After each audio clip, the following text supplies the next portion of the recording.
তৃণমূলের পক্ষ থেকে বারবার একটা উস্কানিমূলক মন্তব্য আসছিল যে এই দেখানো হবে, ওই দেখানো হবে, বা একদম মঞ্চে দাঁড়িয়ে অভিষেক বন্দ্যোপাধ্যায় বলেছিলেন যে 4টের পর ডিজে বাজানো হবে। আমি অমিত শাহকে বলবো 4 তারিখ বাংলায় থাকবেন আপনি, 4 তারিখ দেখা হবে, এবার 4 তারিখ ডিজে বাজবে।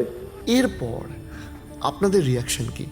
বাংলা ভাষার যে মাধুর্য, তার সোমরস যারা পান করতে পারেনি তাদের মুখ থেকেই ভাষা সন্ত্রাস তৈরি হয়।